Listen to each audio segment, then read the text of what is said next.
আমাদের বর্তমান বাংলাদেশের মাননীয় ধর্ম উপদেষ্টা, আমি ওনার হযরতের কাছেও এই অনুরোধ রাখবো, একটা পন্থী হিসাবে কিভাবে তারা এই কাজটা করতে পারে।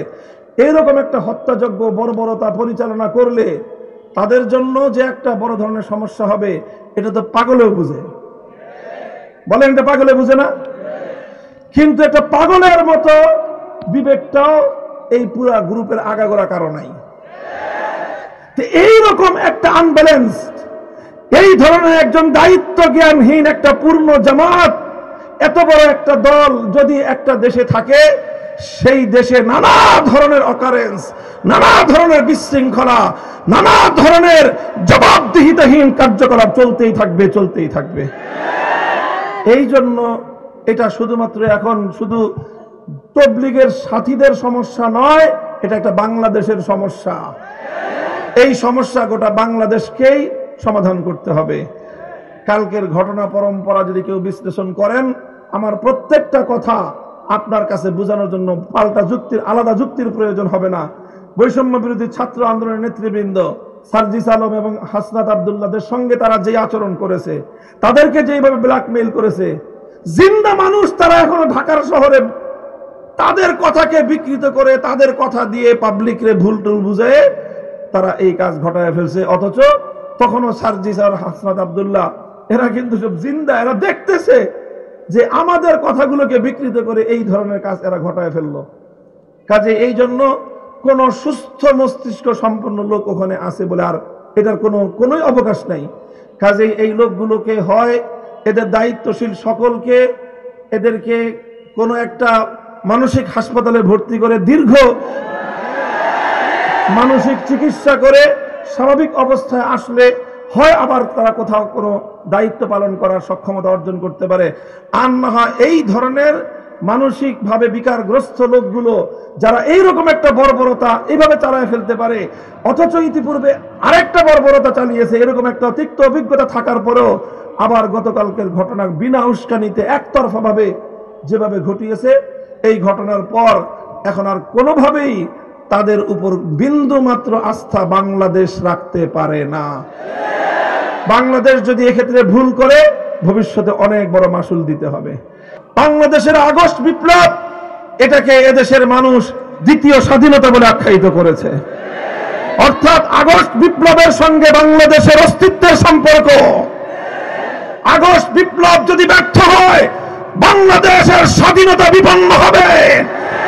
আগস্ট বিপ্লব যদি ব্যর্থ হয়, বাংলাদেশ অঙ্গরাজ্যে পরিণত হবে। আগস্ট বিপ্লব যদি ব্যর্থ হয়, বাংলাদেশ বিরোধী শক্তিরা বাংলাদেশটাকে ছিঁড়ে খুলে খাবে।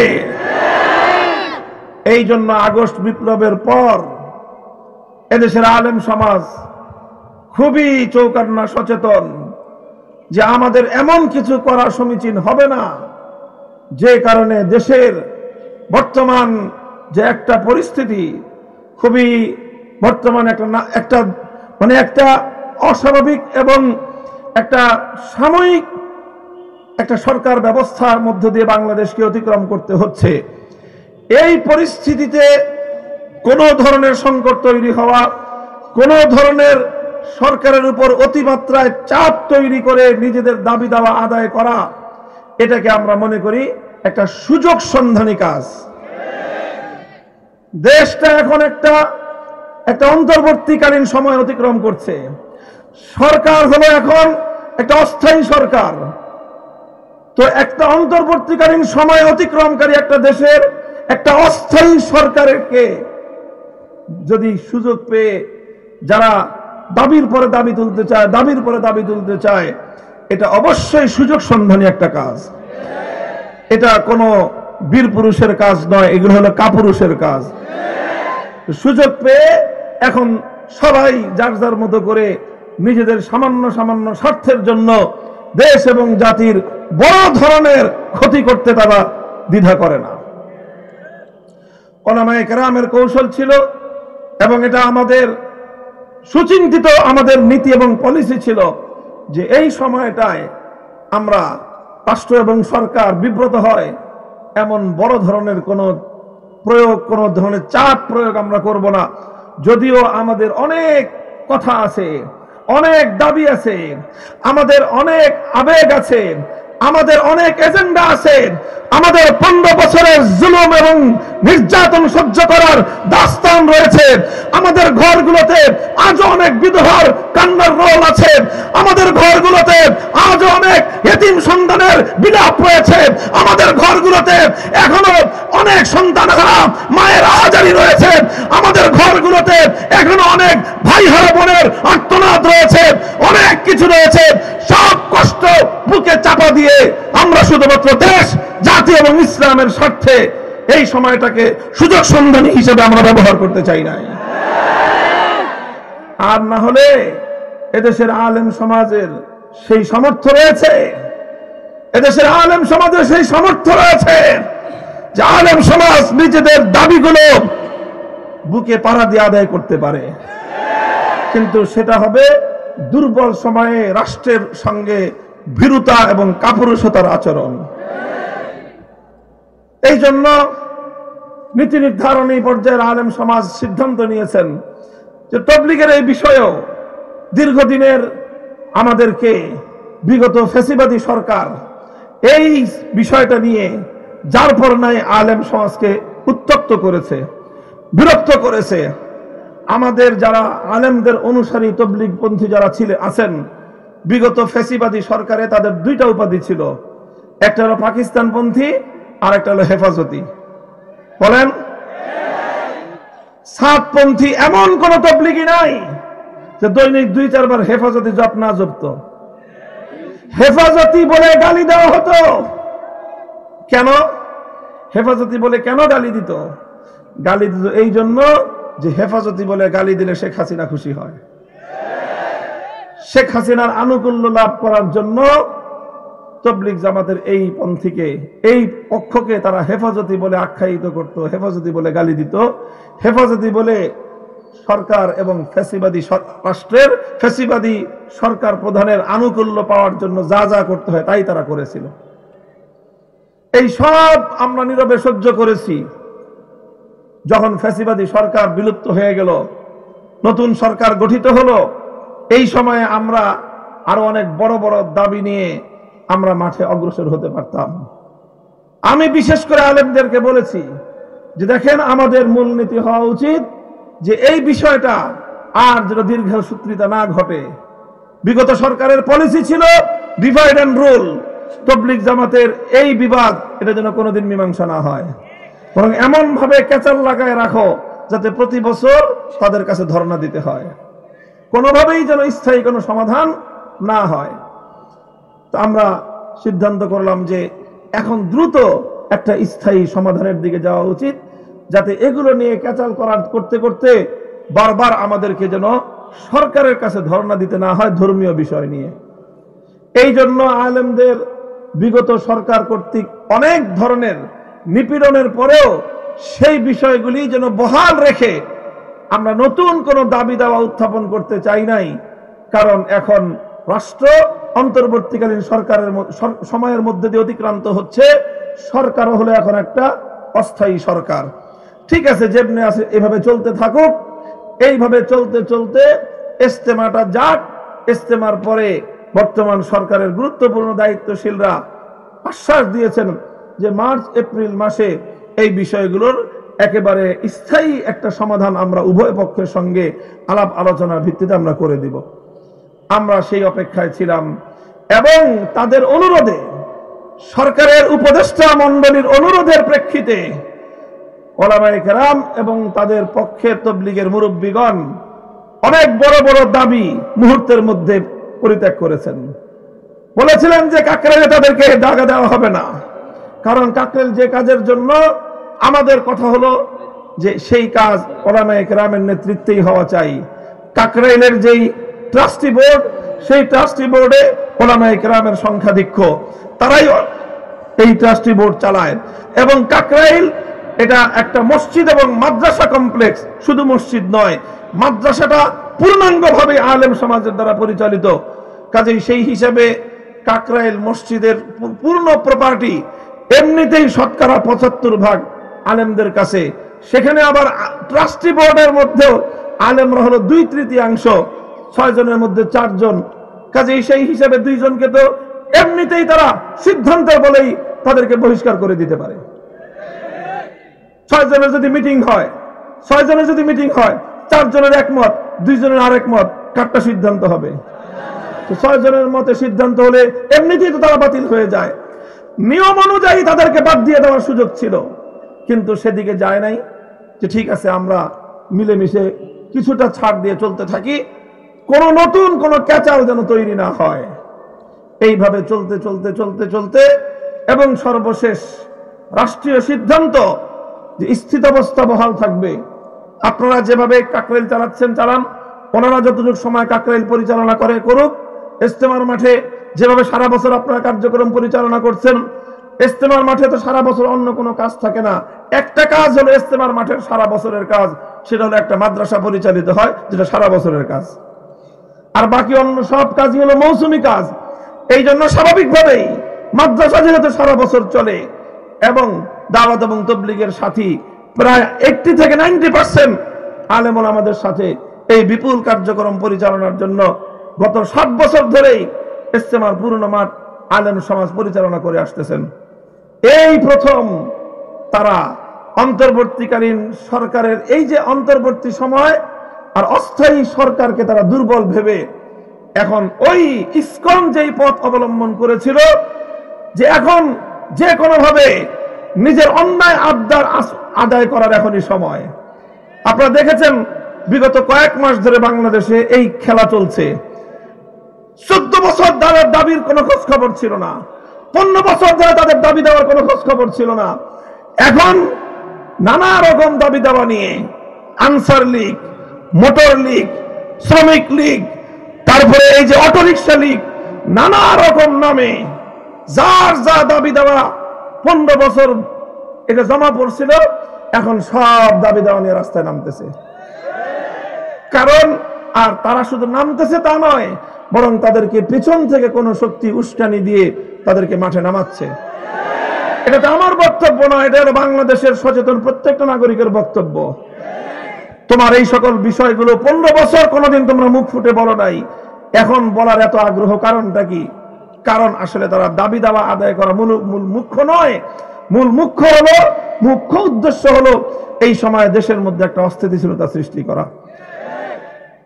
সনাতন ধর্মাবলম্বী নামে ইসকন সাম্প্রদায়িক বীজ বাষ্প তৈরি করে হিন্দুদের বিরুদ্ধে মুসলিম সমাজকে উস্কানি দিয়ে একটা সাম্প্রদায়িক দাঙ্গা বাঁধানোর চেষ্টা করেছে। ঠিক একই কায়দায় ওনারাও এই ধরনের কারো দ্বারা প্ররোচিত হয়ে অযথা ইস্যু নন ইস্যুকে ইস্যু বানায় যে আমাদেরকে এবছর 7 বছর আমরা করতে পারি নাই, এই বছর যে কোনো মূল্যে টঙ্গী মাঠে আমরা ইজতেমা করব।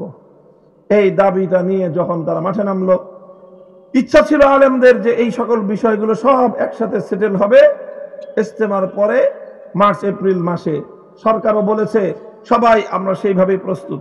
হঠাৎ করে তারা এখন এই দাবি উঠালো যে কিছুদিনের জন্য মাঠ আমাদেরকে দিতে হবে। যখন এই দাবি উঠালো তখন স্বাভাবিকভাবে বিপক্ষ দলের মধ্যে অপর পক্ষে একটা উত্তেজনা যে আমরা মাঠ দিব কেন, এরকম তো কথা না। কথা তো হলো যে আমাদের 31শে জানুয়ারি থেকে প্রথম ইজতেমা, আমাদের এই ইজতেমার প্রস্তুতি নিচ্ছি আমরা।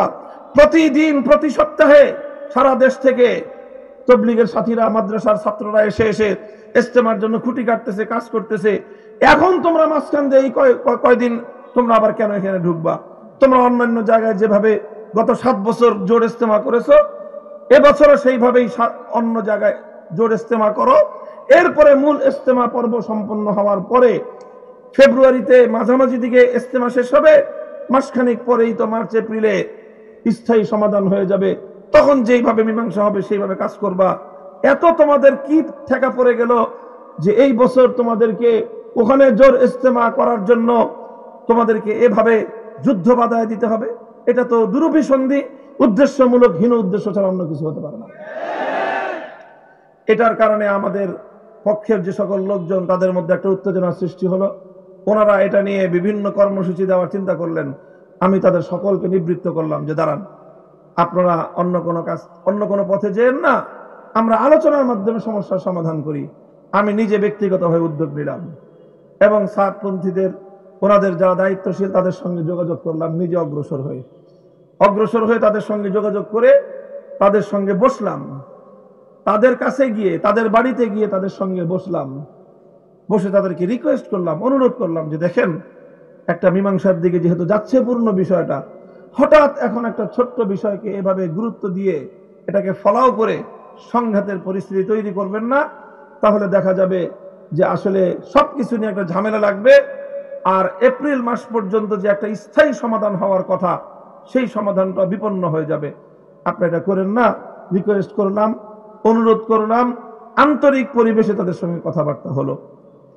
তারা সিদ্ধান্ত দিলেন না, বললেন যে আমাদের মুরব্বীদের সাথে আলোচনা করে সিদ্ধান্ত নিতে হবে। ঠিক আছে, যান মুরব্বীদের সঙ্গে আলোচনা করেন। এরপরে তাদের পক্ষ থেকে নানাভাবে যে বার্তা পেলাম আমরা, যে কোনো মূল্যে তারা এখানে জোর ইস্তেমা করবেই। শুধু তাই নয়, মীমাংসিত ইস্যু যেগুলো, সেই ইস্যুগুলোতেও 7 বছর যেইভাবে চলে আসছে, এবছরের ইস্তেমাটা অন্তত সেভাবে চলার পরে স্থায়ী সমাধান হবে, এটা সিদ্ধান্ত হয়ে গেছে। সেই বিষয়ে একটার পরে একটা তারা বলতেছে যে এই বছরের ইস্তেমাতেই এটা করতে হবে, এটা করতে হবে, এটা না করলে আমরা এই করে ফেলবো, সেই করে ফেলবো। এইভাবে উপর্যুপরি তারা হুমকি ধুমকি দিতে লাগলো।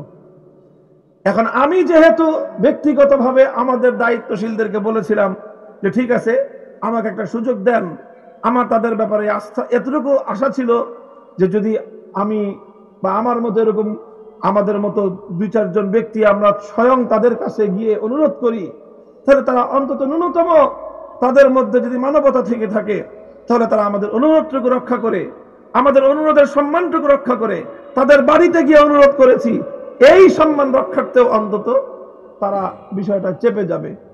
কিন্তু আমরা হতাশ হলাম। তারা পাল্টা আমাদেরকে এমন ভাবে মেসেজ পাঠালো যে মনে হলো যে আমরা যে সাইডে গেছি এটা তারা মনে করছে যে আমরা দুর্বল হয়ে গেছি, আর এই দুর্বল হয়ে গেছি এখন আর একটু চাপ দিলেই হয়ে যাবে, এটা মনে করলো। এই জন্য আমরা যাওয়ার পরে এখন তাদের ভাষা আরো কঠোর হয়ে গেল। আগে তো বলতো যে আমরা জোর ইস্তেমা করব, আমরা যাওয়ার পরের খবর হলো যে কোনো মূল্যে করবই করব। পুরি বাপরে বাপ। তখন তো আমি যাদের সাথে কথা দিয়েছিলাম যে তাদেরকে আমি আলোচনার মাধ্যমে বিষয়টা মীমাংসা করতে পারবো, এখন আমি তো ব্যর্থ হয়ে গেলাম। এখন ব্যর্থ হয়ে এখন ইসলামের মূলনীতি অনুযায়ী وَإِن طَائِفَتَانِ مِنَ الْمُؤْمِنِينَ اقْتَتَلُوا فَأَصْلِحُوا بَيْنَهُمَا فَإِن بَغَتْ إِحْدَاهُمَا عَلَى الْأُخْرَى فَقَاتِلُوا الَّتِي تَبْغِي حَتَّى تَفِيءَ إِلَى أَمْرِ اللَّهِ فَإِن فَاءَتْ فَأَصْلِحُوا بَيْنَهُمَا بِالْعَدْلِ وَأَقْسِطُوا إِنَّ اللَّهَ يُحِبُّ الْمُقْسِطِينَ।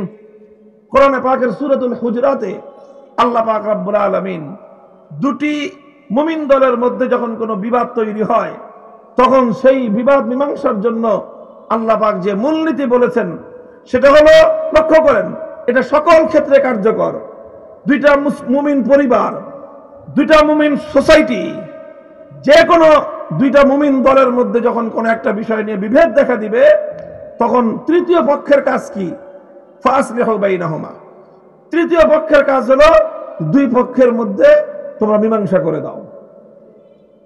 এখন যদি এমন হয় যে সালিশ যারা দুই পক্ষের মধ্যে মীমাংসা করতে গেল অথবা অনুরোধ করলো, যদি এক পক্ষ তারা যদি কোনোভাবেই নমনীয় না হয়, বরং তারা যদি ফাইম বাগাত ইহদাহুমা আলাল উখরা, এক পক্ষ যদি আরেক পক্ষের উপর অন্যায়ভাবে চাপ প্রয়োগ করতে থাকে, তখন তৃতীয় পক্ষের কাজ হলো, আল্লাহর কোরআন বলেছে যে তখন তোমরা আর নিরপেক্ষ থাকবা না, তখন তোমরা একযোগে যারা বাড়াবাড়ি করতেছে সবাই মিলে ওদেরকে ধরবা।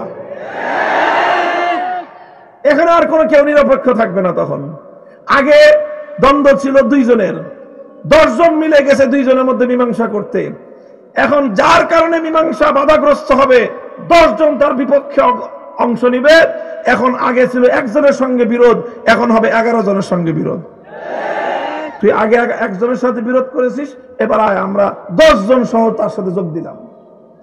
এই মূলনীতির আলোকে যখন তারা এই বিষয়টাকে এভাবেই অমানবিকভাবে আমাদেরকে শূন্য হাতে ফিরিয়ে দিল, তখন আমরা আমাদের দায়িত্বের জায়গা থেকে আমার অঙ্গীকারের প্রেক্ষিতে তখন বললাম যে ঠিক আছে, তোমরা যেহেতু গায়ের জোরে দখল করতে চাও, আমরাও বললাম যে ইজতেমার মাঠে যেহেতু আমরা সিদ্ধান্তের আলোকে আছি, আমরা থাকবো। কেউ যদি পারে তাহলে আমাদেরকে দেখে উৎখাত করুক। আমাদের সেই দিনের বক্তব্যে আমার কথা এতটুকুই ছিল। আমার অন্যান্য সাথীরা বলেছে, মাওলানা আমানুল হক সাহেব স্পষ্ট ভাষায় একটা কথা বলেছেন যে 2018 সালে যেভাবে আমাদের রক্ত দিয়ে, আমাদের বুকের রক্ত দিয়ে তুরাগ নদীর পানি রঞ্জিত হয়েছে, যদি আবার আমাদের কাছ থেকে মাঠ নিতে হয় তাহলে আমাদের বুক থেকে রক্ত নিতে হবে, এছাড়া ইজতেমার মাঠ আমাদের কাছ থেকে নিতে পারবে না। ওনার বক্তব্যটা অত্যন্ত পরিষ্কার ছিল যে আমরা মার খাবো কিন্তু আমরা আঘাত করব না, আমরা আঘাত সহ্য করব, আঘাত করব না, আমরা জুলুম সহ্য করব, জুলুম করব না। এই যে আমাদের কথা ছিল, গত রাতে তারা সেটাকে অক্ষরে অক্ষরে বাস্তবায়িত করেছে। আমি ভেবে কুল পাই না, এত নৃশংসতা নিয়ে, এত বর্বরতা নিয়ে, এত ভয়াবহ জিঘাংসা নিয়ে কিভাবে তারা দাওয়াত এবং তাবলীগের মধ্যে একটা কাজ করে। ভাই 50,000 লোক, কত হাজার, ওখানে বিপরীত দিকে লোক ছিল 4-5 হাজার, তাও ঘুমন্ত। আচ্ছা বলেন 50,000 লোক ঢুকছে, আচ্ছা জোর করে ঢুকলা, লোকগুলোকে মারার দরকারটা ছিল কি তোমাদের? বলেন বলেন কোন দরকার ছিল? তারা তো এমনি ঢুকে গেছে তারা। এই 5,000 লোক অধিকাংশই তারা এই অবস্থা দেখে দায়িত্বশীল জিম্মাদারগণ বললেন, সংঘাতে জড়াবো না, যে যার মতো সরে পড়ো। আমাদের সাথীরা সব সরে পড়েছে। অল্প কিছু সাথী যেখানে যাদেরকে পাওয়া গেছে তাদেরকে এমন নির্মম ভাবে তাদেরকে আঘাতের পর আঘাত করেছে যে 4 সাথী শাহাদাত বরণ করেছে। কতটা বর্বরতা, কতটা নির্মমতা তারা প্রদর্শন করেছে। এই দৃশ্য দেখার পর এখন মনের মধ্যে বিশ্বাস জন্মেছে আমার যে আসলে এরা নিজেদের এজেন্ডায় কাজ করতেছে না, অন্য কোন শক্তি যারা বাংলাদেশ এবং ইসলামকে বিপন্ন করতে চায় তারা এদের সাথে যুক্ত হয়ে অথবা এদেরকে দিয়ে তারা দেশ এবং ইসলামের বিরুদ্ধে একটা যুদ্ধ চাপায়া দিতে চাচ্ছে। আমি জানি না যে এরা বুঝে এই কাজ করতেছে কিনা, না হলে কোন বিবেকবান মানুষ এই কাজ করার কথা না, কোন দায়িত্বশীল মানুষ এই কাজ করার কথা না।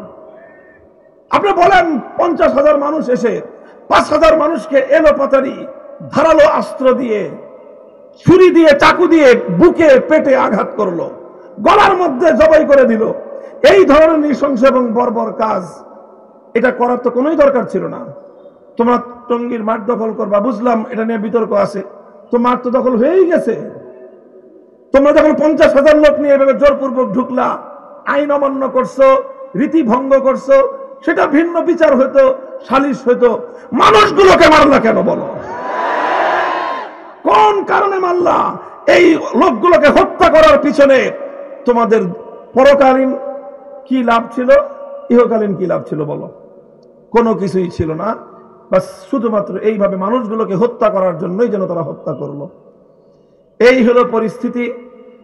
আমি এই ঘটনাটার একটু বিবরণ আপনাদের কাছে এই জন্য দিলাম যে আপনারা এই এলাকার নিকটবর্তী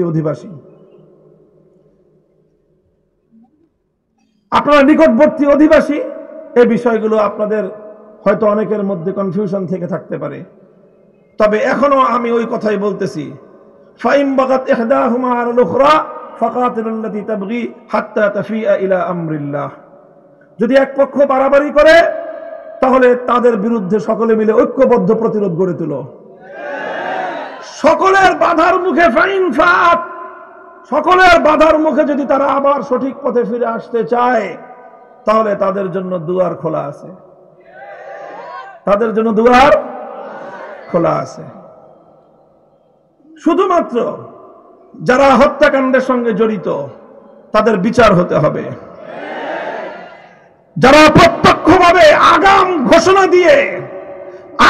ঘোষণা দিয়ে যারা এই হত্যাকাণ্ড সংগঠিত করেছে তাদের বিচার যদি না করা হয়, 2018 সালে বিচার হয় নাই বলে আজ 2024 সালের মর্মান্তিক ঘটনা ঘটলো। আজ যদি 2024 সালে এই ঘটনার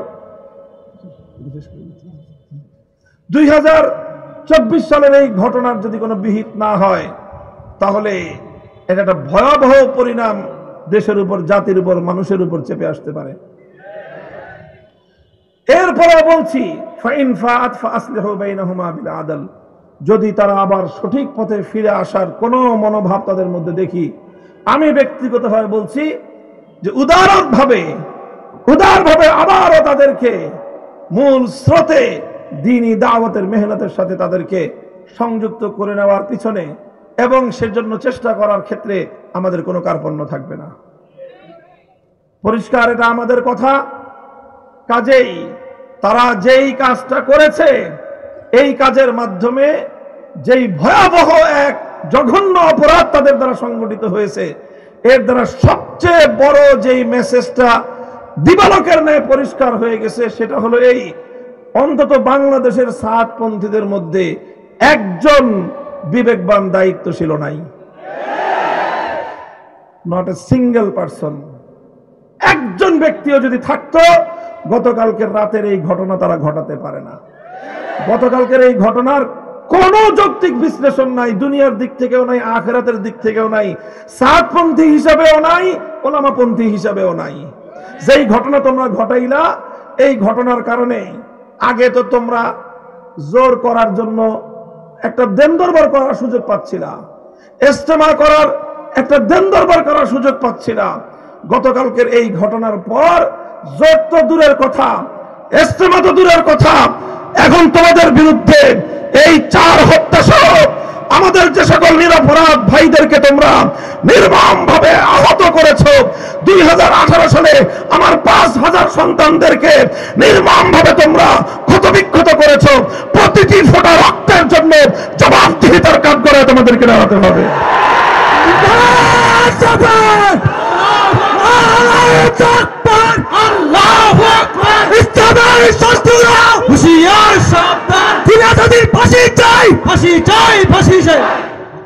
মোহতারাম হাজির, আমি আর কথা লম্বা করতেছি না। আমাদের বর্তমান বাংলাদেশের মাননীয় ধর্ম উপদেষ্টা, আমি ওনার হযরতের কাছেও এই অনুরোধ রাখবো, একটা পন্থী হিসাবে কিভাবে তারা এই কাজটা করতে পারে। এইরকম একটা হত্যাযজ্ঞ বর্বরতা পরিচালনা করলে তাদের জন্য যে একটা বড় ধরনের সমস্যা হবে, এটা তো পাগলেও বুঝে। বলেন, এটা পাগলে বুঝে না? কিন্তু একটা পাগলের মতো বিবেকটাও এই পুরা গ্রুপের আগাগোড়া কারণ নাই। এইরকম একটা আনব্যালেন্সড, এই ধরনের একজন দায়িত্ব জ্ঞানহীন একটা পূর্ণ জামাত, এত বড় একটা দল যদি একটা দেশে থাকে, সেই দেশে নানা ধরনের অকারেন্স, নানা ধরনের বিশৃঙ্খলা, নানা ধরনের জবাবদিহিতাহীন কার্যকলাপ চলতেই থাকবে। এই জন্য এটা শুধুমাত্র এখন শুধু তবলিগের সাথীদের সমস্যা নয়, এটা একটা বাংলাদেশের সমস্যা। এই সমস্যা গোটা বাংলাদেশকেই সমাধান করতে হবে। কালকের ঘটনা পরম্পরা যদি কেউ বিশ্লেষণ করেন, আমার প্রত্যেকটা কথা আপনার কাছে বোঝানোর জন্য পাল্টা যুক্তির, আলাদা যুক্তির প্রয়োজন হবে না।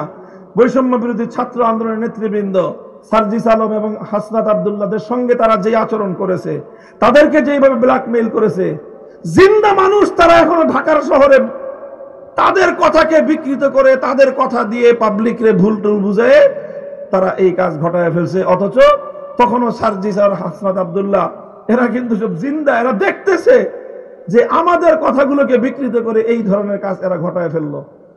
কাজে এই জন্য কোন সুস্থ মস্তিষ্ক সম্পন্ন লোক ওখানে আছে বলে আর এটার কোনোই অবকাশ নাই। কাজে এই লোকগুলোকে হয় এদের দায়িত্বশীল সকলকে এদেরকে কোনো একটা মানসিক হাসপাতালে ভর্তি করে দীর্ঘ মানসিক চিকিৎসা করে স্বাভাবিক অবস্থায় আসলে হয় আবার তারা কোথাও কোনো দায়িত্ব পালন করার সক্ষমতা অর্জন করতে পারে। আর না হয় এই ধরনের মানসিকভাবে বিকারগ্রস্ত লোকগুলো যারা এইরকম একটা বর্বরতা এইভাবে চালায় ফেলতে পারে, অথচ ইতিপূর্বে আরেকটা বর্বরতা চালিয়েছে, এরকম একটা তিক্ত অভিজ্ঞতা থাকার পরেও আবার গতকালকের ঘটনা বিনা উস্কানিতে একতরফা ভাবে যেভাবে ঘটিয়েছে, এই ঘটনার পর এখন আর কোনোভাবেই তাদের উপর বিন্দু মাত্র আস্থা বাংলাদেশ রাখতে পারে না। বাংলাদেশ যদি এক্ষেত্রে ভুল করে ভবিষ্যতে অনেক বড় মাসুল দিতে হবে। আল্লাহ পাক রব্বুল আলামিন আমার দেশকে, আমার জাতিকে, ইসলামকে এবং ইসলামের প্রতিটি খিদমাত এবং প্রতিটি শাখা প্রশাখাকে আল্লাহ পাক রব্বুল আলামিন দিন দিন শক্তিশালী করেন। হযরত মাওলানা ইলিয়াস রাহমাতুল্লাহ আলাইহি প্রবর্তিত দাওয়াত এবং তাবলীগের এই মেহনত আরো দিন দিন উন্নতি এবং তারাক্কি করুন। পৃথিবীর সকল জায়গায় দাওয়াত এবং তাবলীগের মাধ্যমে ইসলামের সুমহান বাণী পৌঁছে যাক, সেই দোয়া করে আমি বক্তব্য শেষ করলাম। ওয়া আখিরু দাওয়ানা আলহামদুলিল্লাহি রাব্বিল আলামিন। আসসালামু আলাইকুম ওয়া রাহমাতুল্লাহ।